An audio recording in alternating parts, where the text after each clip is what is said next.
Okay, very good, very good morning to all.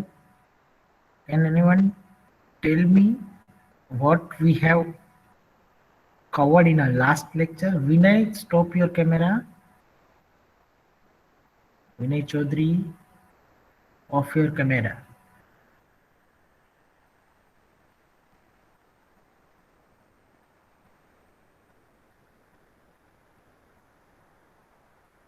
Hello, am I audible? Yes, sir. Yeah, Yes, sir. yes. Can anyone tell me what topic we have covered in our last? Yes, sir.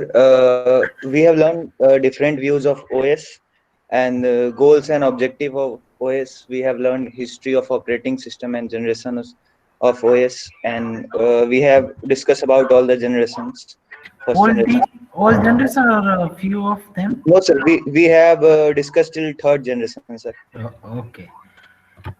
and we have to start from multi-programming from this class, Yes. sir. Okay, good. I'm expecting this same answer from the different students and each and every lectures. It is not कि the हर बार दो चार students he answer they. Most ofly I observe most ofly students are answering from the PC2. Earlier it was a PC2 class, and I am not finding any students from PC1 who is initiative for this. The Saista is saying different views of the operating system. Okay, now first of all, let's brainstorm these topics. First of all, tell me figure is Charles Babbage analytical engine. It's all about the zeroth generation. It means before the first generation. Which component is used in a first generation? Type your answer into a chat, or you can unmute yourself.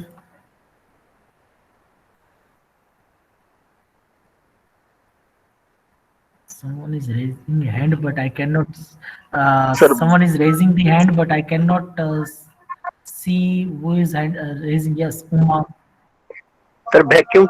Yes, vacuum tube. That is the correct. Chris Morrison, are you asking to me? Vacuum tube. Yes, So sir. don't put the question mark. I am asking to you whether it is right or wrong. Vacuum tube, sir. Yes, that is the different thing. But if you are putting the question mark, it means you are asking to me. Okay, okay, done. Vacuum tube. Then after later on, second generation. Integrated circuit. Yes. IC, sir. Integrated Second. circuit. IT, sir. No. IC. No. Transistor, sir. Yes. Transistors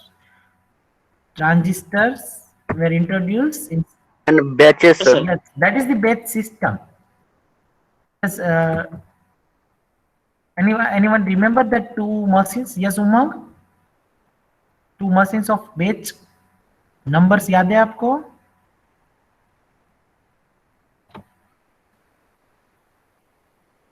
hand raise करके फिर lower भी कर दो अगर नहीं पता है तो. सर वो एयर कंडीशन जो सर बता रहे थे.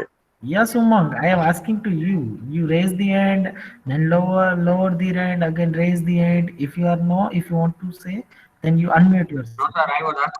I was answering the earlier question. Okay, okay. Then after that, immediately lower your hand. Okay, everyone, because this is the new for I think in a previous semester there is no features of raise hand. In this semester, it is introduced in a Google Meet. So don't try at whenever I am asking, because maybe I will ask to you. Okay, sir. It is applicable to all, not only Umang. Huh? And after giving the answer, just mute yourself. Make sure Sonu Yadav, mute yourself, ताकि आपके पीछे का जो भी disturbance आ रहा है वो ना आए. ठीक है? Okay.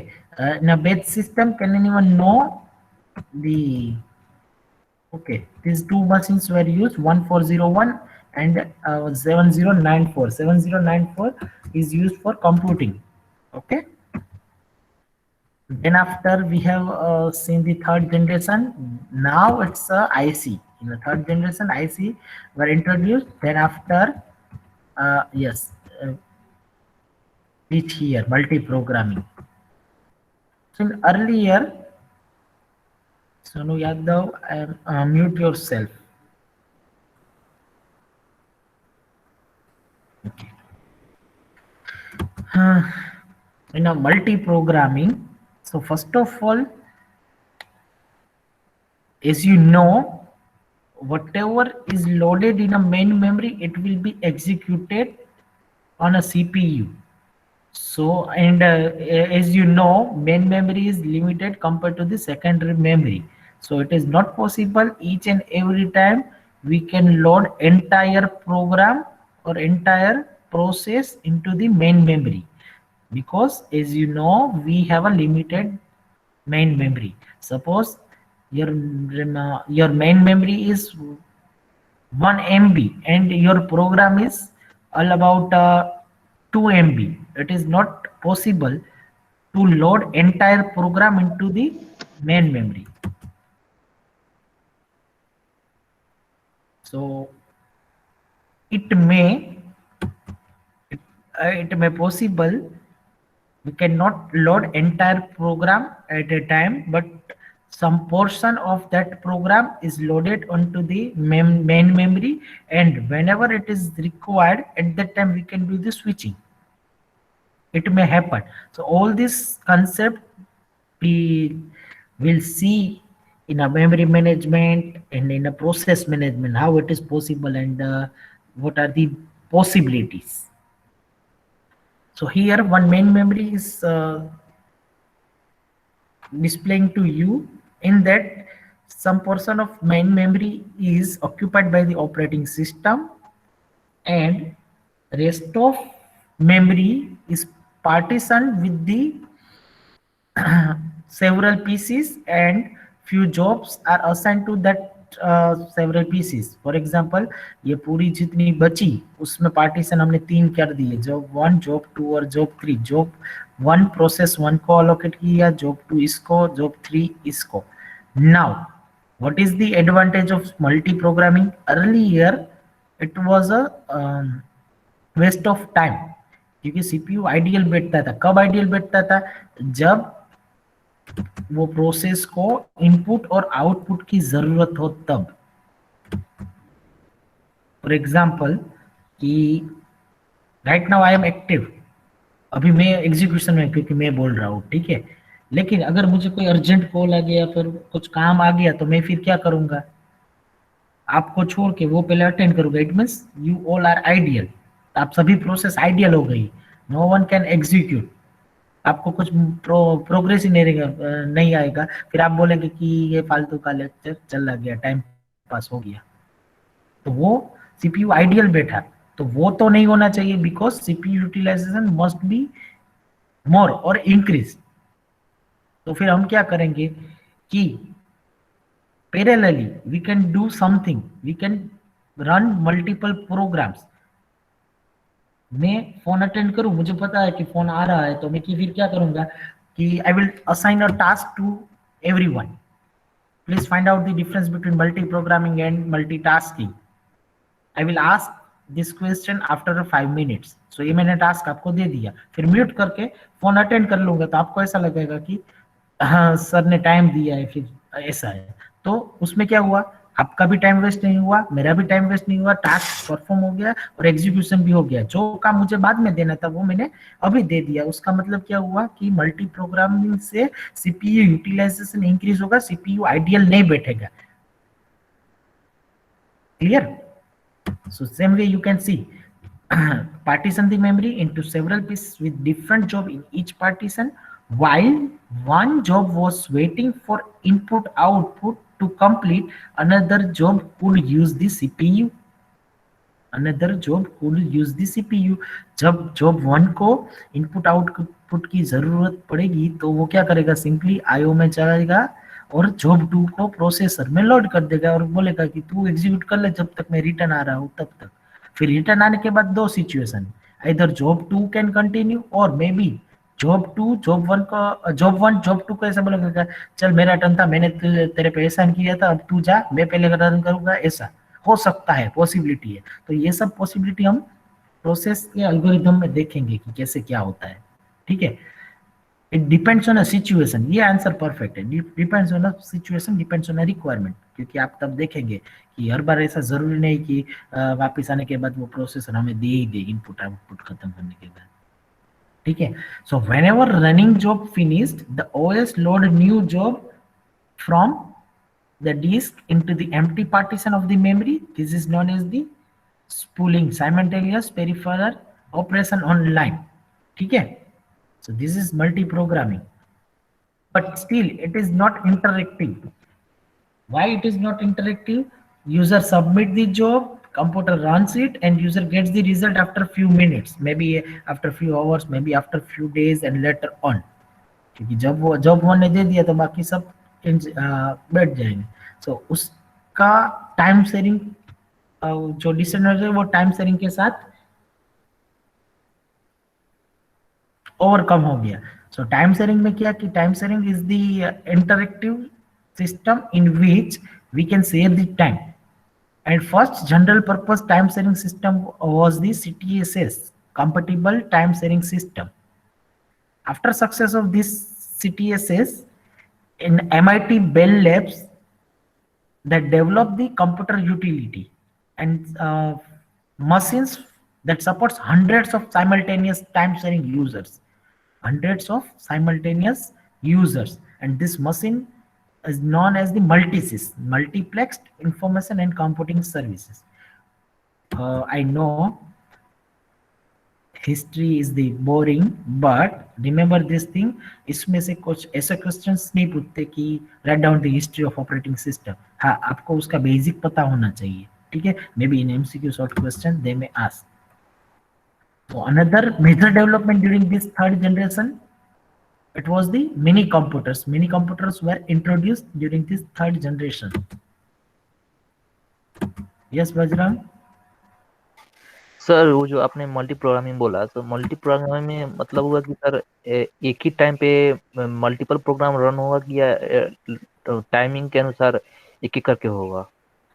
मल्टी प्रोग्रामिंग में वन बाय वन जनरली, चलो तूने एक क्वेश्चन पूछा इसलिए मैं आंसर ही बता दूं, सब लोग याद रखना। प्रोसेसर हमारे पास एक है, इट मीन सीपीयू एक है, उसके ऊपर at a time only one process can execute its program, ठीक है।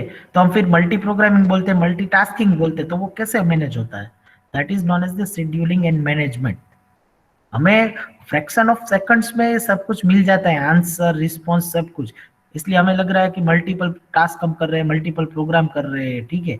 लेकिन प्रोसेसर एक ही है उसके पास, तो वो एक ही प्रोसेस अकोमोडेट करेगा। जब वो सीपीयू में एक प्रोसेस आई, उसको कुछ इनपुट आउटपुट की जरूरत पड़ी, तो वो क्या करेगा?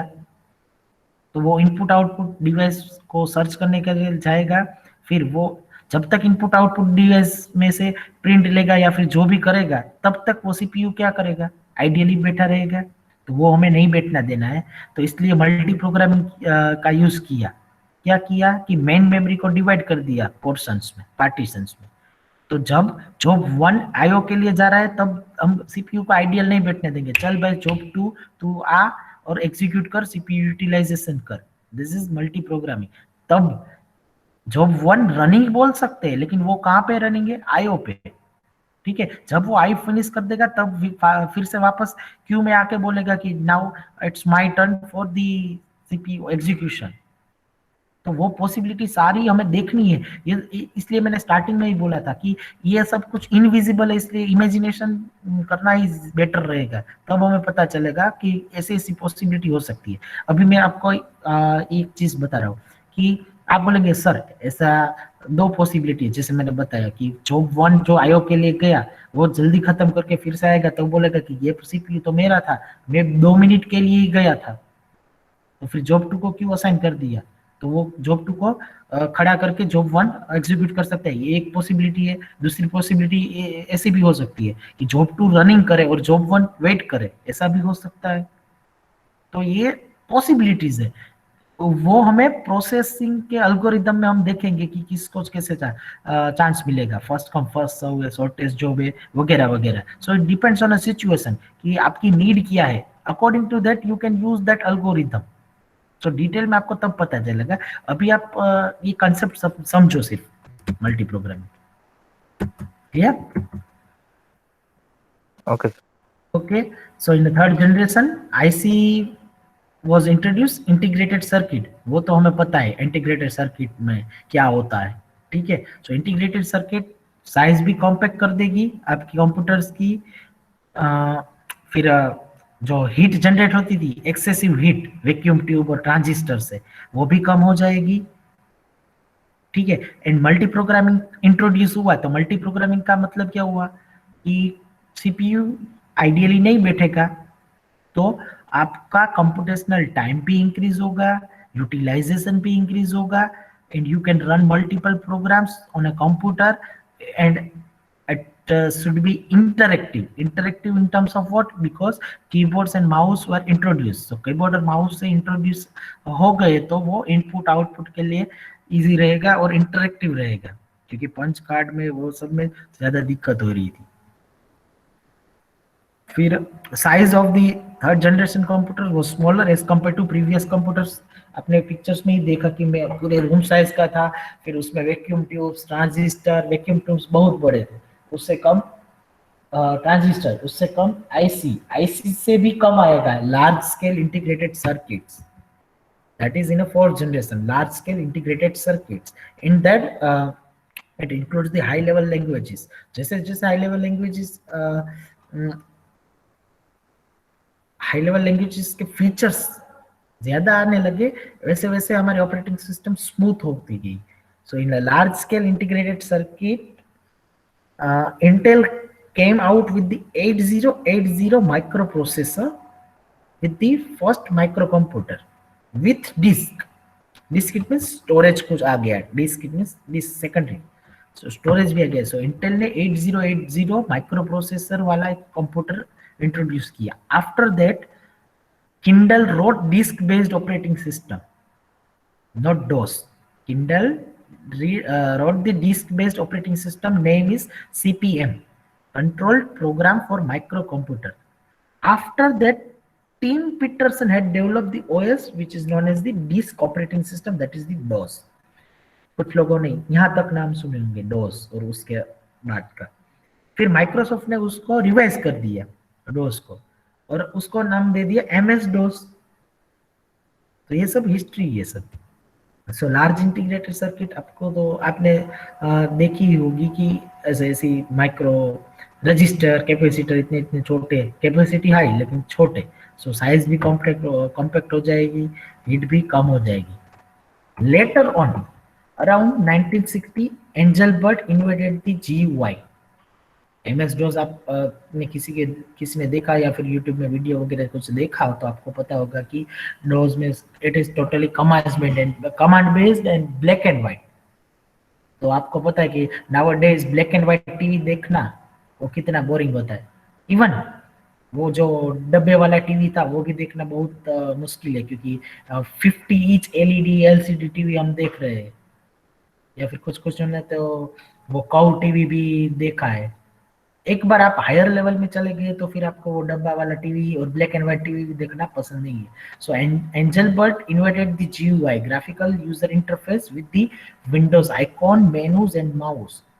सो इंट्रोड्यूस GUI होगी, उसके बाद अपग्रेडेशन आने लगे. जैसे जैसे वर्जन्स बढ़ते गए ऐसे ऐसे वर्जन्स आने लगे और हर एक वर्जन्स में कुछ ना कुछ फीचर्स आने लगे. So one day Steve Jobs, co-founder of Apple, saw this GUI and realized that its potential and value, and John then embarked on building Apple with GUI. उसने जो भी डेवलप किया था उसको GUI बेस्ड कर दिया. So जो project उसने किया वो एक्सपेंसिव भी था और फेल्ड फॉर द कॉमर्शियल के लिए वो नहीं चला. After that job attempt the second chance, In a second chance, Job introduced Apple Macintosh. Huge success because it's more user friendly and less expensive. Nowadays आपको पता है कि एप्पल की मोबाइल्स, एप्पल के लैपटॉप्स और वगैरह ऑपरेटिंग सिस्टम को बहुत पॉपुलर है. For about 10 years, during the 1985 to 1995, Windows was just graphical environment on top of the MS-DOS. कि Microsoft disk operating system MS-DOS जो ब्लैक एंड व्हाइट और कमांड बेस्ड थी उसको ओवरकम करके ये 10 साल में विंडोज ने GUI ऐड करके कुछ चेंजेस किए. चेंजेस में कुछ कुछ आपको पता है. 95 विंडोज 95 वर्जन आया, that is little bit modified version of the DOS and MS-DOS and incorporate many OS features. उसके बाद विंडोज 95 के बाद 98 आया. 98 के बाद विंडोज NT आया. NT means new technology, which was a 32-bit system. Earlier it was a 16-bit Intel assembly language processor. जैसे जैसे बीट बढ़ता गया सिस्टम प्रोसेसर सबकी फीचर्स ऐड होते गए. After that version 5 of the Windows NT is renamed as a Windows 2000. उसके बाद 98 Windows ME. हाँ, कुछ वर्जन्स ऐसे भी होते हैं जो आए लेकिन इतने सक्सेसफुल भी नहीं थे, इसलिए कुछ वर्जन्स आपने सुने भी नहीं होंगे. इवन मैंने भी नहीं सुने होंगे कि ये भी आया था वर्जन, क्योंकि अपग्रेड तुरंत ही आ गया, क्योंकि उस जो वर्जन था उसमें इतने फीचर्स नहीं थे, इसलिए उन लोगों ने फिर से तुरंत ही नया वर्जन लॉन्च कर दिया. So in 2001, slightly upgraded version of Windows 2000 known as the Windows XP. After that, in 2007, finally Microsoft released the successor of Windows XP. XP तो आपको पता है वो वर्ल्ड फेमस थे, उसको विस्टा में कर दिया. और विस्टा में भी बहुत सारी थीम अपग्रेड कर दी थी, फीचर्स भी अपग्रेड कर दिया था. एरो आपने तो सुना ही होगा, लेकिन विस्टा इतनी सक्सेसफुल नहीं गई. के बाद उन लोगों ने नेटवर्क OS पे भी वर्क कर दिया, डिस्ट्रीब्यूटेड ऑपरेटिंग सिस्टम पे भी वर्क कर दिया. नेटवर्क OS में किया कि multiple user can remotely access the file and machines and all this thing. DOS distributed operating system user used a traditional uniprocessor system. Uniprocessor means one processor. So this is the overview of the operating system history. So generally this is the summary. In the first generation they use the vacuum tubes, plug boards. In the second generation transistor based system were introduced. In the third generation integrated circuit were used and multi-programming introduced. And fourth generation large scale integration and personal computers. Now types of operating system. Before going to ahead in the types of operating system, I would like to ask that what is, if you know the difference between multi-programming and multitasking, then just let me know. And second question I will ask after this. Okay, can anyone, do you know what is the difference between multi-programming and multitasking?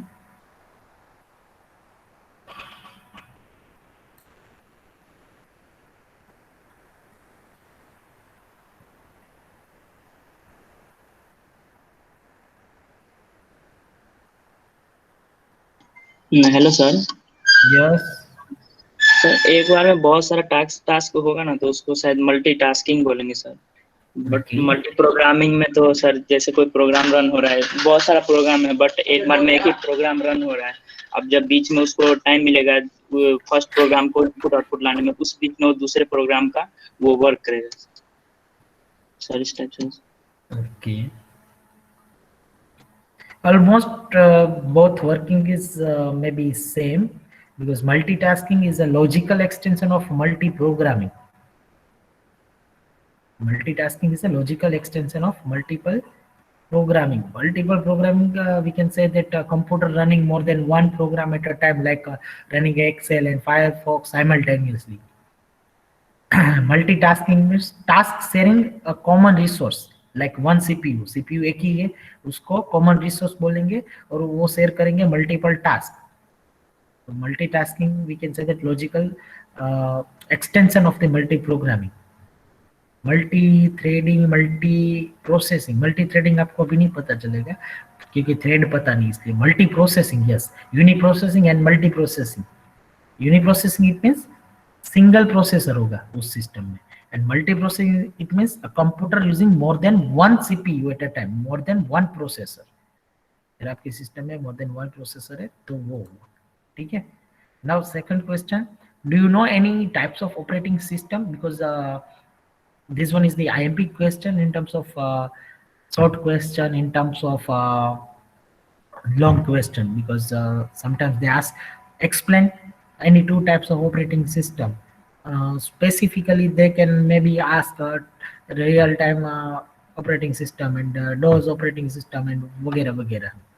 कोई भी दो operating system specific पूछ के भी explain कर सकते, या फिर अब आस्क कर सकते उसमें पेपर्स में, या फिर लिस्ट आउट करने को भी बोल सकते हैं, ठीक है। यस, बेच is the correct one, zenith good.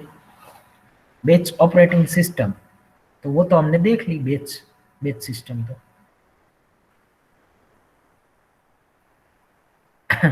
और कोई? Multi processor system. Okay,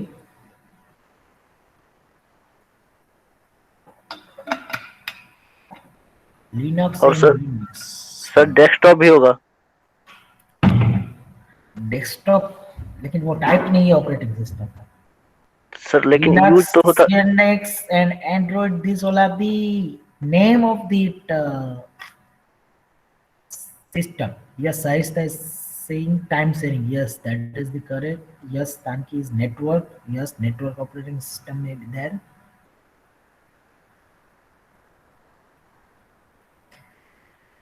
Multiprocessing, multitasking, network, multi-programming. Okay, good. Real-time operating system.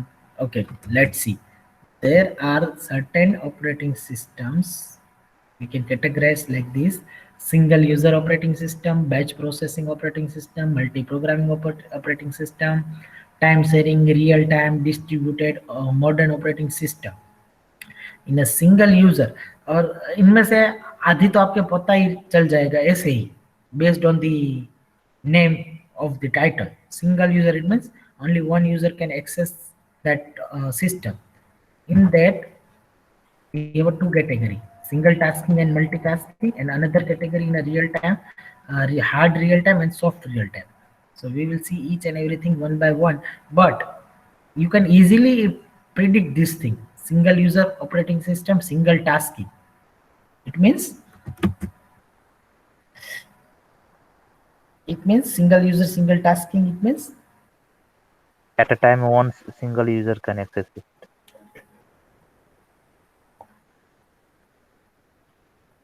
correct, single user, but that single user perform only the single task at a time. That is single user, single task. If that single user can perform the multiple task at a time, then it is known as the single user multiple tasking. The name suggests it's meaning single user, only one user can access the computer at a time. Computer have a single processor and can execute single program. CPU sits ideal for the most of the time. That is the disadvantage for this one. And two types: single user, single tasking; single user, multiple tasking. Single tasking, it means it allows only single user to execute one program at a time. And whenever in a multiple tasking, it allows a single user to operate multiple program at a time. That is the multiple tasking. And this, you know, user access the hardware by the help of operating system and the application program. This is just another version of we can say the flow of communication, जो हमने पहले ही lecture में देखा था ऐसे. Now batch processing, it means it is divided into a batch sequence of users job. Each job in this batch is independent of other job. So may belong to a different user. It is independent, as you have seen this diagram in a batch system in the third generation. 1401 and 7049. कौन सा number था मैं भी भूल गया. तो वो दो कंप्यूटर्स ऑपरेटर्स भी अलग अलग थे, तो इंडिपेंडेंट. सो वर्किंग आपको पता है कि वन आफ्टर अनदर जो जॉब ट्रे है उसमें से एक एक करके अप्लाई करेंगे और रन करेंगे like this batch processing में, ठीक है. Here you need to know these things, system area and user area. System area, it means the part of memory which is occupied by the batch monitor. It is known as the system area. जो batch को monitor करेगा वो batch monitor memory में जिस part में occupied होगा वो system area. The rest of area is known as the user area. Yes, disadvantage of batch processing: low throughput. Low throughput, it means CPU remains ideal while IO operations. So जब कोई भी CPU कोई भी process को IO की जरूरत पड़ेगी तब हमने डिस्कस किया वैसे कि वो आइडियल बैठा रहेगा, तो यूटिलाइजेशन CPU का कम रहेगा. That is the disadvantage of batch processing. That's why we introduce the they introduce the multi-programming. So CPU utilization will be increased. Second, high turnaround time. Turnaround time, it means the time taken between the starting of the job. It means submitting of that job and getting the output. That is known as the turnaround time. ये definition में बाद में भी आएगा second unit में, और इसके ऊपर कैलकुलेशन भी करनी पड़ेगी.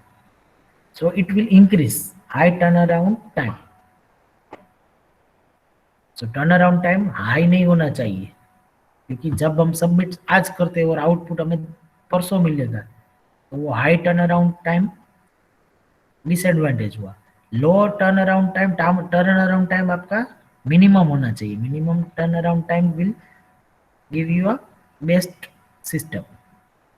So multi-programming operating system, already we have discussed. It allows the multiple user to execute multiple programs using a single CPU. जैसे वो डायग्राम हमने देखा था वही. चलो इसको थोड़ा सा elaborate डीप में करूं. चलो बिफोर दिस डायग्राम, यहाँ पे 3 डायग्राम है. ए, consider this is a multi programming kernel, program 1, program 2 and program 3. Entire memory is divided into 3 partition. Program 1 is reside here, program 2 here and program 3 here. Before this diagram, we have allocated CPU to program 1. We have allocated CPU to program 1. तब program 2 और program 3 नहीं थी, इसलिए हमने program 1 को दे दिया. Now after few minutes, program 1 को input output की जरूरत पड़ी. So program 1 request for the input output operation, then CPU will be free. CPU free रहेगा.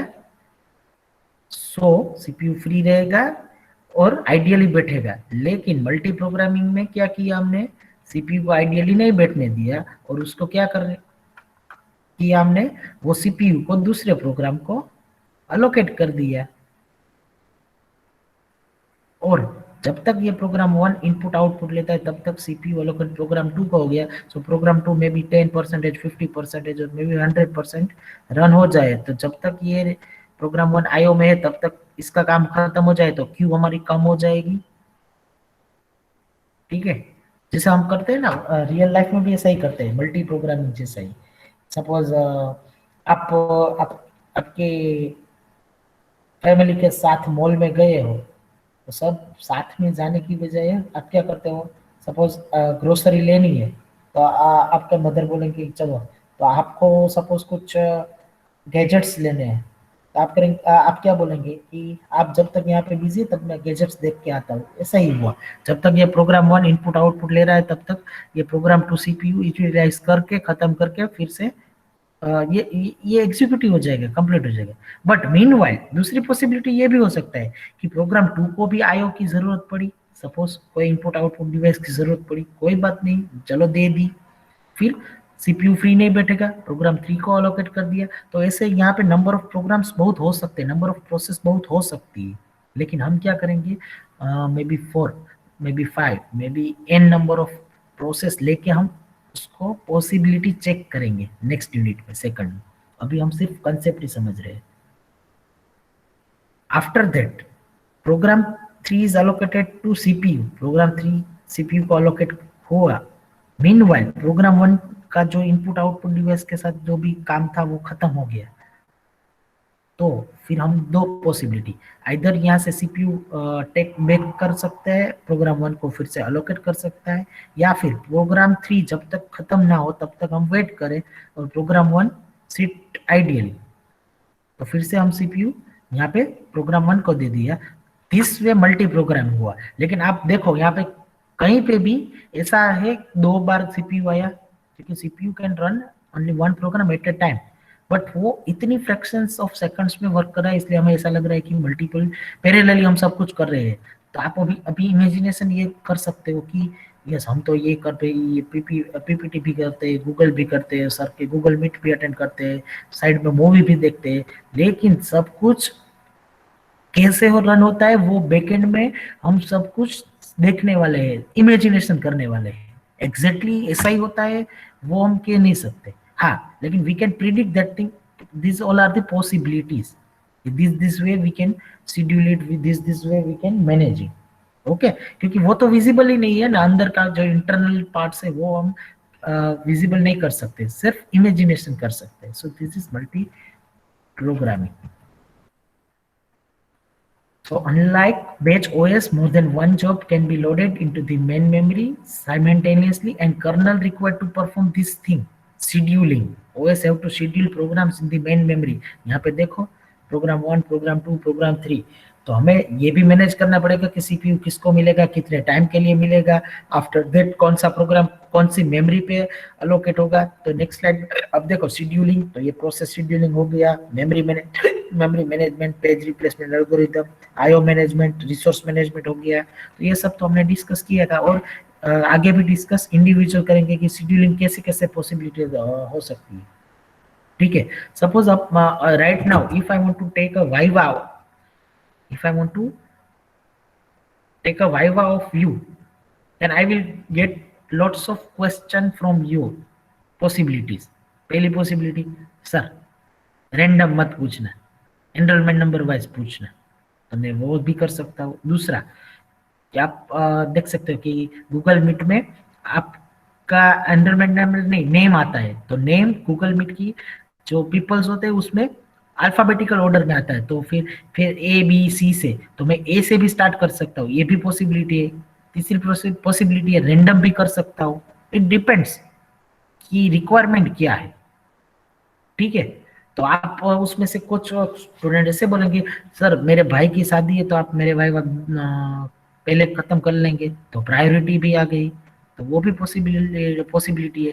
कोई बंदा ऐसा बोले कि सर मेरी बैटरी चले जाने वाली है, जो एक्सक्यूज आप देते थे, बैटरी, कम्युनिकेशन, इलेक्ट्रिसिटी नहीं होती, बाढ़ आई है, ठीक है, ऐसे जो एक्सक्यूज आते थे, तो वो भी पॉसिबिलिटी है कि उस वजह से, वो रीजन से मैं अपना शेड्यूलिंग चेंज कर सकूं। तो डिपेंड्स ऑन सिचुएशन, ये ऐसा जरूर नहीं कि हर बार एक ही फ्लो हो, हर बार भाई की शादी है तो हर बार उसके पहले ले लो, वो जरूरी नहीं है, इट डिपेंड्स ऑन सिचुएशन। सो एक अंडरस्टैंडिंग हुआ है कि आप ऐसा इमेजिनेशन कर सकते हो कि मल्टीपल प्रोसेस हो तो हम कैसे शेड्यूलिंग कर सकते हैं, ठीक है। इसके शेड्यूलिंग एल्गोरिथम्स आएंगे तब आपको पता ज्यादा डिटेल में पता चलेगा। सो एडवांटेज क्या है इसका मल्टी प्रोग्रामिंग में, हायर थ्रूपुट, क्योंकि CPU most of time busy रहता है, आइडियल बैठता ही नहीं, इसलिए यूटिलाइजेशन सीपीयू का ज्यादा हो गया, इसलिए हमें थ्रूपुट ज्यादा मिलेगा, ठीक है। डिसएडवांटेज इसका ये है कि no user interaction while IO is submitting, आपने सबमिट कर दिया तो वो इंटरेक्शन कम होता है, उसकी वजह हमने कर दिया time sharing, multitasking operating system. Here CPU is multiplexed by time among several job, एक जॉब को स्पेसिफिक टाइम दे दिया, ठीक है, फिर वो जो टाइम स्लाइस है उसके अकॉर्डिंग वो एग्जीक्यूट करेगा। अगर खत्म हो गया तो कोई दिक्कत नहीं, नहीं खत्म हुआ तो वो उसको स्टॉप कर देंगे और फिर से उसको क्यू में लास्ट में डाल देंगे। यहाँ पे देखो शेड्यूलिंग लिस्ट दिया है, program 1 2 3 and so on. Scheduler क्या करेगा, वो सिलेक्ट करेगा यहाँ से क्यू में जो पहला है उसको सीपीयू अलोकेट करेगा, और इतना ही टाइम दे दिया, उसको बोल दिया कि आपका 2 मिनट है, 2 मिनट में अगर एग्जीक्यूशन हो गया तो ठीक है, वरना एग्जीक्यूशन हो गया तो यहाँ से सीधा बाहर निकल जाएगा। अगर एग्जीक्यूशन नहीं हुआ तो क्या करेगा, 2 मिनट के बाद वहां से स्टॉप कर देगा और पीछे फिर से इस क्यू में खड़ा रह जाएगा। ये प्रीएम्प्टेड प्रोग्राम का मतलब बीच में से उसको रोक दिया, preemption and non preemption we will see it in a second unit also. So the time sharing kernel use the interval timer to implement the time slicing. तो टाइम इंटरवल टाइमर जो set किया है according to that it will work. अगर आपका वो timer में सिर्फ एक ही वर्ड बोलना, एक ही कैरेक्टर बोलना बाकी रह गया है, तो भी वो टाइमर खत्म हो गया. It means it will not receive that thing also. So it is based on the round robin scheduling algorithm. We will see that round robin algorithm in a process scheduling in second unit. So features of this time sharing operating system: several jobs are kept in a main memory, so memory management is required. Memory is limited, the swapping is used. CPU scheduling must be fair for all the process. Fair for all the process. ये तीनों चीज, ये memory management में हम सीखेंगे, CPU scheduling process management में हम सीखेंगे. और it should be fair. ऐसा नहीं, सपोज अभी मैं वाइवा स्टार्ट किया, एनरोलमेंट नंबर 1 2 3 4 5, ठीक है, सबको 2-2 मिनट दिया, लेकिन रोल एनरोलमेंट नंबर 1 का 2 मिनट में नहीं खत्म हुआ, उसको 5 मिनट रिक्वायर्ड. तो फिर से उसको मैं चांस कब दूंगा, जब पूरे स्टूडेंट 75 स्टूडेंट्स का आंसर आ जाए, फिर से मैं साइकिल स्टार्ट करूंगा, एनरोलमेंट नंबर 1 2 3 लाइक दिस. अगर फिर से वो बाकी रह गया तो फिर से उसका थर्ड टाइम में टर्न आएगा, थर्ड टर्न में उसका फिर से टाइम अलोकेट होगा, लेकिन 2 मिनट इट मींस 2 मिनट, उसमें सिर्फ यस बोलना बाकी रह गया तो खत्म. So that is known as the round robin. अभी जो हम चीज बोले ना, उसको उसका एल्गोरिथम्स भी है, उसके एग्जांपल्स भी हमें सोल्व करने हैं. तो इट डिपेंड्स. अब आप बोलेंगे सर ऐसी सिस्टम कहाँ काम आएगी, तो ये काम आती है, कहाँ पे काम आती है. एक तो मैंने अभी एग्जांपल वाइवा में दिया. अगर सपोज ये रोल नंबर एनरोलमेंट नंबर 1, उसको सिर्फ यही बोलना है कि यस, तो फिर सर रिक्वेस्ट प्लीज मेरा टर्न बीच में ले लीजिए ना. अगर मैं अनफेयर हुआ तो मैं उसका टर्न ले लूंगा, तो फिर आप सब बोलेंगे ना कि सर इसका टर्न क्यों पहले लिया, मेरा भी ले लो, मेरा भी ले लो. तो वो क्या हो गया, मिसकम्युनिकेशन और सब कुछ डिस्टर्ब हो गया सिस्टम में, तो अनफेयर हो गया. हाँ, सिचुएशन ऐसी है तो हो सकता है. That's why I told you it depends on a situation. पूरा सिचुएशन के ऊपर डिपेंड है. हम स्पेसिफिक नहीं कह सकते कि इस जगह यही होगा. मे बी वो सिचुएशन में एक और मोर देन वन पॉसिबिलिटी भी हो सकती है, मोर देन वन मेथोडोलॉजी भी हम यूज कर सकते हैं. ठीक है. Then after real time operating system, name suggest its meaning कि जो भी टास्क हमने दिया है वो within a time complete करे, that is known as the real time. A system is said to be a real time if it is required to complete its work and deliver its services on time, then it is known as the real time operating system. Rigidly वो अपना task with in a time constraint complete कर देगा, otherwise it's loses it's meaning. उसका कोई meaning ही नहीं है. जैसे एग्जांपल यहाँ पे बेस्ट दिया है रियल टाइम का flight control system, airline reservation system. अगर फ्लाइट कंट्रोल सिस्टम में आप इमेजिनेशन कर सकते हो, अगर सपोज मैं ऑपरेटर हूँ, जस्ट 1 मिनट, सपोज मैं फ्लाइट कंट्रोलर हूँ, तो अमेरिका से आने वाली फ्लाइट ने सिग्नल दिया और मैंने देखा भी सही सिग्नल, लेकिन मैं आपके साथ लेक्चर लेने में बिजी हूँ तो मैंने इग्नोर कर दिया वो सिग्नल. ठीक है, टाइम पे उसको रिस्पॉन्स नहीं दिया कि आप लैंड कर सकते हो. तब तक फिर ऑस्ट्रेलिया वाली फ्लाइट भी आ गई, तो दोनों की क्लैश हो जाएगी ना, और उसका कुछ मीनिंग ही नहीं रहेगा. So real time operating system का मतलब जो भी टास्क वो है वो आपको within a time constraint complete करना है. So all task in that system must execute on a time. In that we have seen the 2 categories, real time, hard and soft. तो आप बोलेंगे सर रियल टाइम का मतलब ही वही है कि ऑन टाइम होना चाहिए, उसमें हार्ड और सॉफ्ट का मतलब क्या हुआ? सिंपल है. हार्ड रियल टाइम का मतलब क्या हुआ कि if you miss that deadline और time, it may create the critical situation. जैसे एयर फ्लाइट कंट्रोल सिस्टम है, उसमें मैं सपोज 1 सेकंड और 1 मिनट भी मिस कर दूं टाइम, तो प्लेन क्रेशिस हो सकता है. ठीक है. सो that is the hard real time कि वो with in that strong deadline खत्म होना चाहिए. So it ensures that complication of critical task within well defined constraints. It cannot afford missing even a single deadline. Single miss can lead the critical failure, जैसे flight controller system. एक भी single deadline miss, थोड़ा सा भी delay कर दे तो आप imagination कर सकते हो कि क्या हो सकता है, धड़म धड़म धड़म हो सकता है। एंड सॉफ्ट रियल टाइम में क्या होता है, late completion of jobs is undesirable but not fatal. Not fatal mean it does not lead to any critical failure. जैसे आप गूगल क्लासरूम में मैं डेडलाइन देता हूँ, डीबीएमएस में भी हमने डेडलाइन दी थी सभी में, सभी फैकल्टी ने, आप उस टाइम पे टर्न इन कर देते थे, that is hard real time, but exactly not, but we can for our understanding we can take this example। but कुछ स्टूडेंट्स ने मिसिंग कर दी थी, लेकिन मिसिंग से कुछ क्रिटिकल फेलियर नहीं हुए, आप फेल नहीं हुए, तो that is known as the soft real time. So system performance degrade as more and more jobs miss deadline. उसका मतलब क्या हुआ, आप मिसिंग डेडलाइन चली गई, उसके बाद मिसिंग में टर्म सबमिट तो कर दी असाइनमेंट, लेकिन उससे क्या हुआ, सिस्टम परफॉर्मेंस, आपका परफॉर्मेंस डाउन हो गया। इट में मुझे आपके मार्क्स काटने हैं तो मैं इजीली काट सकता हूँ, क्यों, मेरे पास रीजन है, आपने डेडलाइन के बाद सबमिट किया है। लेकिन क्रिटिकल फेल्यूर नहीं हो सकता, that is the difference between hard and soft. But obvious real time must be hard, वो हार्ड ही होना चाहिए, ठीक है। लेकिन सॉफ्ट में फेलियर थोड़ा बहुत एडजस्ट हो सकता है। Example, online database DVD player can not process a frame like this, ठीक है। So based on this real time hard and soft, I request all of you please follow the hard real time soft operating system whenever I create a Google Classroom assignments or whatever, make sure hard ही हो।